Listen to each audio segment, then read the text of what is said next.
Coba deh bayangin, ada sebuah kesenian yang usianya udah 1000 tahun dan hampir aja punah. Terus bayangin ada pahlawan yang gak disangka-sangka yang bukan cuma nyelamatin kesenian itu, tapi juga bikin kesenian itu jadi relevan, seru, dan bahkan ya sedikit memberontak. Hari ini kita mau ngobrolin soal kisah visioner almarhum Ki Seno Nugroho dan gimana caranya beliau merevolusi wayang buat abad ke-21. Oke, kita mulai dari kutipan ini ya, yang datangnya bukan dari filsuf atau pemimpin, tapi dari wayang itu sendiri. Anane wong pinter, kui mergo ngake-akehi takon. Kata-kata ini diucapin sama Bagong, tokoh punakawan atau pelawak. Nah, kalimat ini tuh bener-bener nunjukin siapa Bagong itu. Selalu penasaran dan selalu siap buat nantang. Nah, ini nih yang jadi pertanyaan besar kita. Gimana ceritanya sebuah tokoh yang biasanya cuma jadi selingan komedi, cuma badut, bisa berubah jadi simbol yang begitu kuat buat masyarakat modern? Jawabannya ada di kejeniusan dalangnya. Pertama-tama, biar dapat gambaran besarnya dulu. Wayang kulit itu teater boneka bayangan tradisional dari Indonesia. Tapi ini bukan sekedar tontonan biasa loh. Wayang itu wadah yang kaya banget sama filosofi, sejarah, dan nilai-nilai budaya yang udah bertahan ratusan tahun. Nah, tapi disinilah masalahnya muncul. Kalian pernah nggak sih ngerasa susah nyambung sama seni tradisional karena bahasanya yang kuno dan aturannya yang kaku? Ya, persis itulah yang terjadi sama wayang kulit. Kesenian yang keren banget ini, sayangnya terancam jadi sekedar cerita lama, bukan lagi bagian hidup dari masa kini. Dan disinilah revolusinya dimulai. Coba deh lihat bedanya di sini. Cara lama bahasanya sulit, strukturnya kaku, fokusnya ke filosofi yang berat. Terus datang Ki Seno. Dia pakai bahasa sehari-hari, bikin pertunjukannya jadi interaktif dan lucu. Dan hiburan jadi pintu masuk buat pesan-pesan yang lebih dalam. Bener-bener beda banget kan? Oke, sekarang kita kenalan sama sosok di baliknya. Almarhum Ki Seno Nugroho, seorang dalang yang ngeliat tantangan ini bukan sebagai akhir dari segalanya, tapi justru sebagai sebuah kesempatan.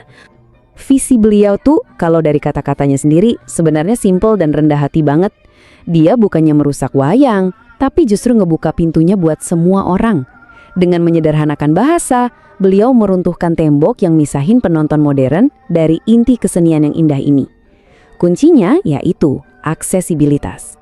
Nah, disinilah letak kejeniusannya, menyeimbangkan inovasi sama tradisi.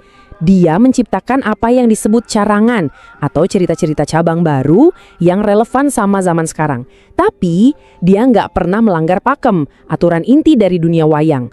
Ini tuh kayak bikin episode baru dari serial TV favorit kita. Ceritanya boleh baru, tapi karakter dasarnya harus tetap sama.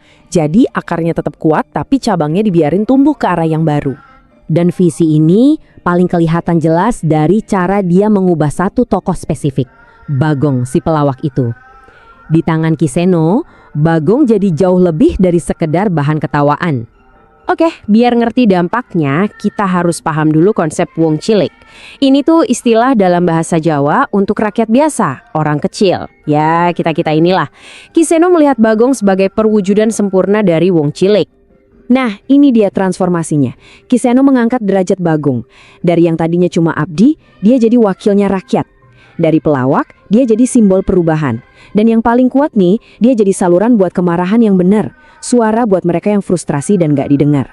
Kutipan ini, wah ini ngena banget. Ki Seno menanamkan filosofi ini ke dalam diri Bagong.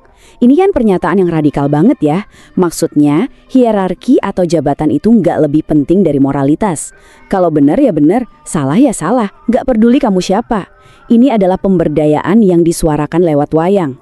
Jadi pada akhirnya, Bagong ini jadi sosok yang pemberani. Dia nggak takut buat nantang raja, bahkan dewa sekalipun. Dia jadi kayak suara hati kita semua, ngomong apa adanya, tanpa filter, dan ya penonton suka banget sama itu.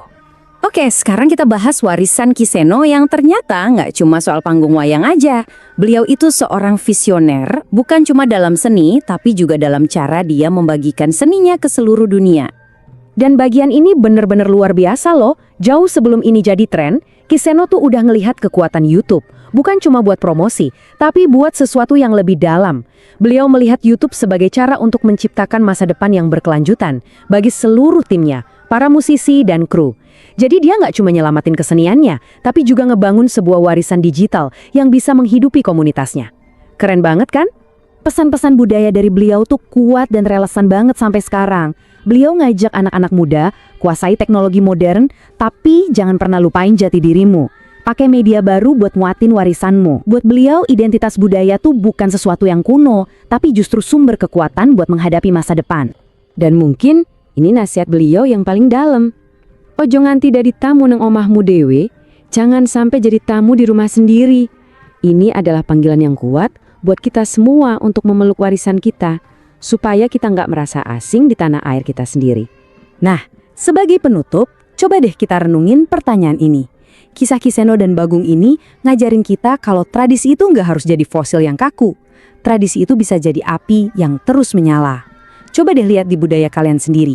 Tradisi apa sih yang lagi beradaptasi, diperbarui, dan dikasih napas baru untuk generasi kita? Terima kasih sudah menyimak.